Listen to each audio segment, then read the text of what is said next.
Welcome to the De-Stress for Success podcast. Did you know that we inherit our stress response from our parents or carers or generations before? That we can pass on our way of reacting to stress to our children. But we can also train our brain to respond to stress differently. It's all about brain health.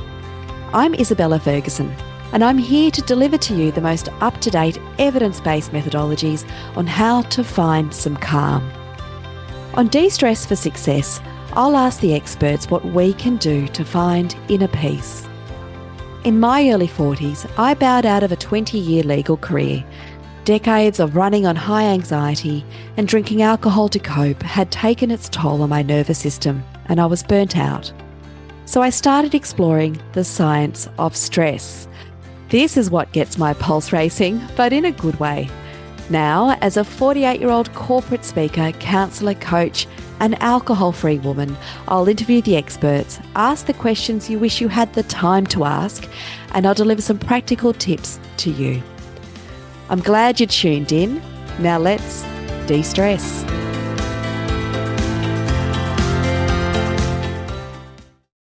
Today on the podcast, we have Emma Gilmour. Emma is the founder of Hope is Rising Coaching, where Emma provides counselling and coaching services to women seeking to break up with booze. Emma is also the host of the fabulous Midlife AF podcast. We are both This Naked Mind certified coaches, amongst other things, which is how we met. Welcome on the show, Emma. Thanks so much for having me, Bella. It's so beautiful to be here. What a wonderful treat. I'm looking forward to this episode. So today we're going to talk about the stresses and pressures that women in midlife face, where it all just seems to bottleneck until we are about to explode. But first of all, Emma, can I just ask the question that I ask everybody that pops on? How do you personally know when you are stressed? What are your signs? And what's your go-to ways of de-stressing? Yeah, it's really interesting because they've actually changed over the years. And I think for me, when I'm stressed, because I get into a particular type of mode, which is my it's a scarcity mode. It's a like push, push, push, push, push, push. It's almost like I get taken over by a part of me who is, we've got to work really hard and we've got to keep pushing. And then there's another part of me that is going, I am so tired. And it kind of oscillates. Yeah. And I oscillate between the push, push, push, and I'm physically completely exhausted when I allow myself a moment. Yeah. And on top of that, what I really notice is I stop doing my self-care. All the things that I tell my clients, these are the things that are really important for us to regulate our nervous system. I become like a student cramming for exams and I don't eat properly. I don't go for a swim, or I don't do my breath work, or all the things that, keep me happy and joyful and in flow, they all go. And I also find that I'm a lot more reactive. Yeah. That's my thing. I get triggered a lot more.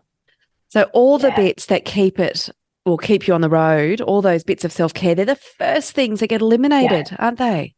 Aren't they? Yeah. Yeah, so 100%. When you are on the road and you're feeling like there is a semblance of balance, what are the things that are your sort of go-to things that keep you fighting fit to get up and fight the world? I love that. Yeah. Is it? Yeah. We're just like fit, pretending we're boxing. I think it's really interesting because as I've got into midlife, everything's really changed for me, and in so many ways. Like before I turned 45, 46, it was all about adrenaline. So I used to run. I used to do HIIT workouts at 5:30 in the morning. It was all very push, push, push, push, push. Mm. And I used to get a lot from that hot yoga. Mm. And those were the sort of things I did. But when I came to midlife, I noticed as well that I need so much more rest when I'm tired than I ever did. I think I'd been running on adrenaline and cortisol for so long that my body is still in recovery from however many years of being super, like you get it, but being in corporate and just, you know, really pushing myself really hard. And I think now my things are more around going for a walk, getting some sunshine, going for a swim. But even, you know, recently, because I have been quite burnt out, I've not been having my swims, which my swims aren't like an athletic swim. They're like a breaststroke and a chat in the sea. But they're in the ocean, aren't they? Because I've seen your photos on Instagram and it's sunrise and you're out there and I love that too. I only do it like twice a year, but when I do, oh my gosh, it sustains me for weeks. Isn't it? Yeah. Isn't it? About the cold it's water. there's something about the sea, isn't it? Something about the sea where you just surrender to the expansive amazingness of it. Yeah. And it just replenishes you. Yeah. Yeah. So those are the sort of things. More slow, more movement. I love a bit of Koya dancing. I love ecstatic dance as well. That I love too. Do you? So can you tell me just a little bit about what that dance is? Yes. So there's two different things. So Koya dance is like more of a mixture between yoga and dance, but it's a bit more therapeutic. And so you kind of almost dance with the parts of you that you are struggling with and also the parts of you. So it's kind of like a bit more processing. It's more kind of a more structured processing. And then ecstatic dance is really electronic dance music created, I know, it's almost like a rave, but the one that I go to, and I've actually booked one I'm so looking forward to this. I booked one in September with a lady called Rivka who set up, I think it's called the Five Senses, which is an ecstatic dance movement. And she's having I think there's 20 women going to the Northern Territories to dance and just be in nature. And just because the way that it works, it's really interesting. There's no alcohol, no drugs, no talking, no touching really, unless you can touch. So it's a completely different thing. So you go in and they take you on a journey with the music. And what I found for me is, because I struggle with processing my emotions and I struggle to feel them in my body, which is quite common for women because we suppress, you know, yes, we all do. of the diet culture and everything. We find it quite difficult sometimes to get in touch with ourselves and what we're actually feeling.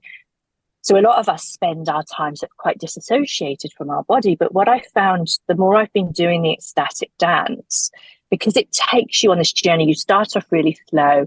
It's really sort of like there's no shaming. There's like people doing whatever they want with their bodies and their moves. And you start off and it's a bit weird, but by the end of the evening, you've gone on this journey with all these people you've never talked to. You're in barefoot. There's no drugs or alcohol. Yeah. And the DJ's taking you from like, you know, lying down to a big stomping, like, whoa, and then back to kind of like peaceful floating. Emma, I love it. It sounds fun. And for someone like me who, you know, a bit uptight, it's probably the anecdote. Just probably what I need. Might have to turn the lights out first and then see how I go. Yeah. Well, it's fun. And do you know what I found? It's such a good way of processing stuff. Yeah. Like if you've had a bad day, or if you've just got some stuff on your mind, if you bring it with you and you dance with it, it gets through you, it gets out of your system, you know, you process it, you integrate it. Oh, it's a good, solid, healthy way of processing, integrating and relaxing. So good. Yeah. Now, Emma, you would see more often than not with a lot of your clients, those that are wanting to break up with alcohol, women in midlife that have probably just hit the limit and are needing help. And I know that, you know, booze is a coping mechanism. What are you seeing in women that are sort of hitting that age and why are we just so stressed? Yeah, yeah. It's really interesting. I would say that generally there's a theme to Mm, why we're so stressed, and the majority of it is around how we think that things should be yeah. and trying to be all of those things. And for many precious human souls, the self judgment and the internal dialogue Mm, around all of the things that we need to do, being, almost like every day we're scored on a scorecard out of 10. And if we haven't eaten properly, fed our kids properly, got them to all the activities, got them to all the things, excelled at work, managed everybody's schedules, done the washing, cleaned the house, organized everything, somehow or other we're failing. And yet it's a completely impossible, the goals are completely out of control.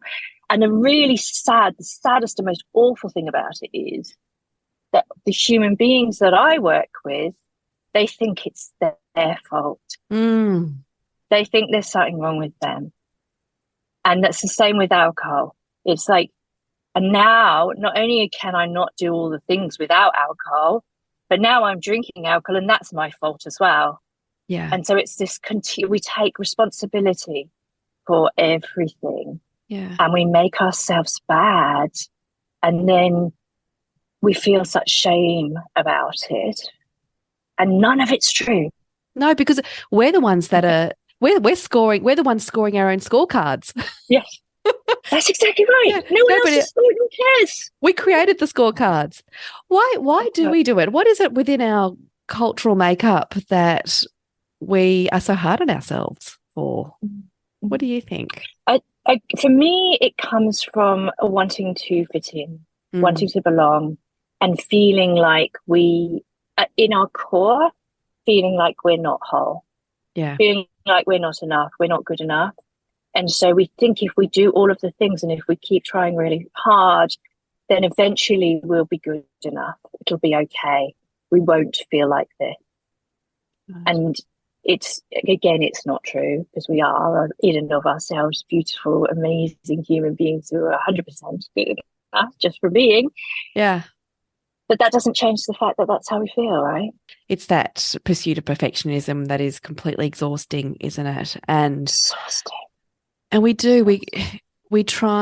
go hard at work. We go hard with raising kids and being the perfect mum, and then there's the perfect wife and the perfect hostess. And then add food and drink into this and exercise into the situation. And oh my God. Yeah. Yeah. I was well, it's actually, you know how you notice themes that come up in your coaching practice. The theme of mine at the moment is very similar to what we're talking about, which is we've almost lost touch with how to switch off. And the only way that we feel is a guilt-free way, except the guilt comes in the next way, is to, well, I'm going to have a glass of wine and just remove myself for 20 minutes. And that's kind of my signal to me in the world to leave me alone for a bit. And then that kind of then snowballs into other bad coping habits. But we sort of can't seem to find the way of saying, I need permission just to take an hour out and completely unwind. So that's exactly right. Yeah. What do you think is kind of the practical ways that we need to shift the way we think? How do we, as women, kind of get out of that mindset of perfectionism and pushing ourselves so hard and stop needing to try and fit in and do it all, I guess? It's so hard, isn't it? Because I know for myself, I had to let the cleaning go. Like I couldn't keep on top of my house. It wasn't possible. And it was killing me to try and do it and work and everything else. And I had, funny enough, someone came round to our house and said, oh, your house is quite confronting. And I was like, oh my God. So it's also having to let go of other people's judgment and having to, which is really, really hard, to let go of wanting other people to think well of you and not to judge you. So almost it's really that coming back to ourselves, isn't it? And just going, I can only really take care of me. That's and right. my opinion of myself. And it's easier said than done. Yeah. Because of course we want to, we don't want people to be saying, oh, you went round Emma's house. It was, it was confronting. I mean, what a statement. If you're thinking of saying that to somebody else about the state of the house, maybe don't. But it was a guy to a guy, which is so funny because that's how they kind of talk to each other. I'm sorry, guys, no offense. But I would say my husband would agree with me on this. Is like boys are a little bit mean to each other. They come up and they say like kind of some quite mean things to each other sometimes. And that's their sort of banter. And it's acceptable, whereas things that we would never say to each other because we'd be like mortified. Absolutely true, Emma. And I know that things that, if my husband heard another bloke call his house confronting, he wouldn't think anything of it. Yeah. He wouldn't, whereas I'd be ruminating for the next. So we have to let go of judgment. It's that, and I find as well, a lot of it's about, particularly with our kids, and a lot of us get very stressed and very triggered when our kids won't do what we want them to do. Yeah. Or our kids aren't doing the things they're supposed to do. And that again is about what will people think about. So it's all about what will other people think about us. So the hardest thing, and I think my biggest lesson in life that I'm still learning, because I'm still learning all of this stuff, is that having to let go a little bit of what other people think of me.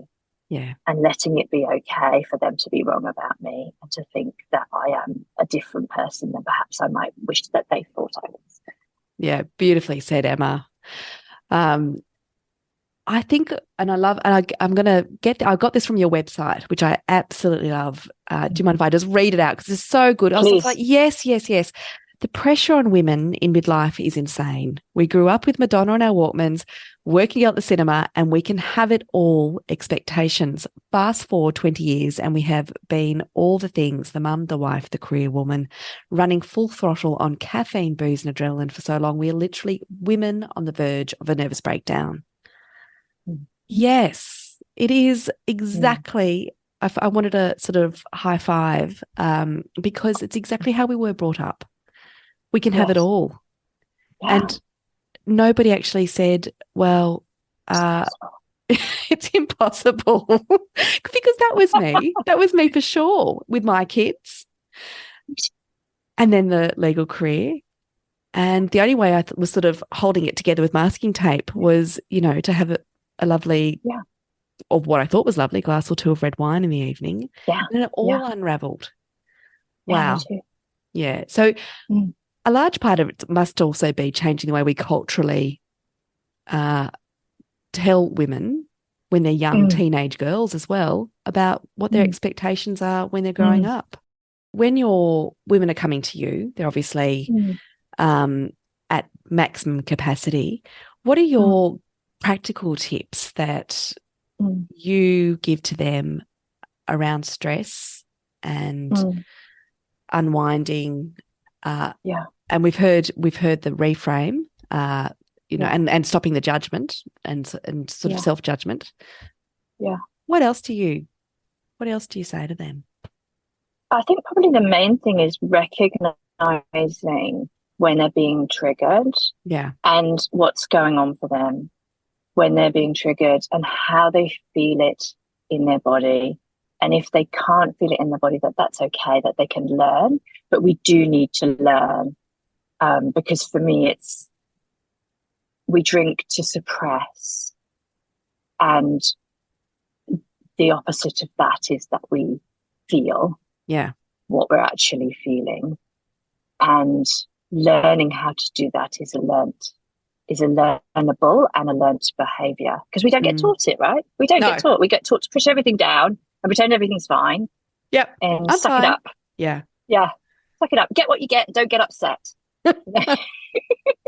Yes, it's exactly what we were taught. Yeah. So it's that really. It's like if you're being triggered, if you feel like you need to have a drink because you want to escape from yourself, it's like, what would happen if you were able to, instead of trying to save yourself with alcohol from experiencing the discomfort, sit with the discomfort and learn to understand where its source is. And then that might mean that you have to put your big girl pants on and have a difficult conversation with somebody about, because a lot of the time it comes from resentment, and a lot of the time it's because we're pushing down, isn't it, our real life experiences. And so sometimes we then have to have the difficult, awkward conversation that none of us like having with the other human beings in our world, and say, you know, this isn't working for me the way that it is right now. And in order for me to be able to not self-harm with alcohol, I'm going to need to have a change here. How do we do it? Yeah. And that can be a really hard conversation in really expressing hard. what you actually need to somebody else in your household, because you're the one that's been there helping everybody else with their needs. It's quite, we're not really taught that language. No, and it doesn't always land very well, because often there's been a lot to gain, a lot of pushback. That's not having had that conversation. That's right. Yes. Oh God, I think another thing that I've really noticed is that, it's a double-edged sword when you hit midlife and you're in the melting pot and you're feeling it all, and then you sort of pop your head up and you think, well, something has to give. How do I want to live the next 20 years of my life? What do I value more? Fitting more in more work, doing more housework, fitting, or do I actually value a bit of calm and time to unwind and to heal? So it's shifting what you value and sort of, I guess, reformulating what you view as a successful life. But I don't know. We were just talking before we hit record, Emma, that you don't suddenly reach it and then it's all lovely and unstressful forever. You have moments, don't you? Because that's exactly right. Yeah, I know that I'm often a big ball of stress. How are you? How about you, Emma? Absolutely. And I was just saying to Bella before we came on, I was saying it's so funny because I've been really busy in my business the last few months, and I'd let my self-care bits kind of drop off, starting to pick them up again now. But I was saying to my husband, I'm feeling like this. And he said, and because of course I work for myself, and he's like, oh, your boss, she must be a real bitch. And it's the best quote ever. Yes. Isn't it? We often, a lot of the stuff we're creating for ourselves, isn't it? Yep. A lot of the stuff is we are creating our own stressful prison. Yeah. I can support that 100%, because I like to, I set out in the last few months after I moved to Adelaide to have a few days off per week. Do you think I've ever let that happen? No, because it's always it's that go. Yeah. But what I also love about, this podcast and this conversation, Emma, is that there are, there's more than just breath work or walks in nature. There's just things like the fabulous dance that you were talking about, and ocean swimming. There are fun things you can incorporate in your life. And Emma, so if you're a woman, you're midlife and you're drinking too much to cope with stress, and they want to get in contact with you, Emma, where can they find you? Yeah, so my website is Hope Rising Coaching, all one word, .com. And then my podcast is Midlife AF, where I do just talk mainly about midlife stuff and things that are interesting to me and the people that I work with. And then my Instagram and Facebook handle is at Hope Rising Coaching, all one word as well. Thank you, Emma. And what would you say to somebody that is thinking about giving up alcohol? How does it feel on the other side? And when you have actually given up and you are an alcohol-free person, what gains can be felt? Oh my goodness. It's like the never ending list, isn't it? Mm. I think probably more than anything else is that joy in life for its own sake again, Ah, you know? And I'm not talking joy like happy, happy, joy, joy, yeah. hallelujah, but I mean like contentment and seeing, because for me, when I was drinking, everything revolved around alcohol. And Mm. I went to all these things that actually in reality I hated, but I Yeah. didn't realize I hated them. But I had to use alcohol to go to them. Yeah. And I made it such an important part of everything that, doing anything without alcohol was really boring for me. It's like just being able to do Yeah. regular stuff. Who knew? It's actually really nice. Yeah. Who knew? Right? You can go roller skating and it doesn't have to be a bar. Yeah. That would not have been an option for me, and I Yeah. don't have to try and hound people before school meetups to go to the pub and things like that. I could just be a regular I could just turn up and sit in the chair. Yeah. So it's stuff like that. I Yeah. think it's that. So if it's really, you know, I think there's so much more to it, and I think you and I both know this, that it's that you peel that little tiny layer off, and it changes everything, Yes. and there's nothing that it changes for the worse. That's spot on. Yeah. Yeah. Thank you so much for coming on the podcast, Emma Gilmour. Thank you so much. Thank you so much as well. I really appreciate it. Thank you for having me. You're welcome.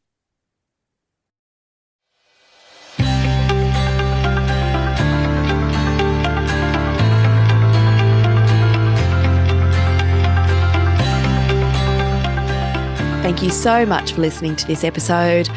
If you enjoyed the content, please don't forget to rate, subscribe, or leave a review about this podcast. These 3 things really help to get this podcast out to people that might need to hear it. You can find me at www.isabellaferguson.com.au. Jump on my website, check out all the resources I've got there about alcohol, stress, and burnout. You can also book in a free introductory call. It's a 30-minute confidential chat if you are looking for a counsellor or a coach to support you to drink less or to manage your stress. I'm always here to chat. If you've got a question, please do not hesitate to reach out. I hope you have a really good day. See you later.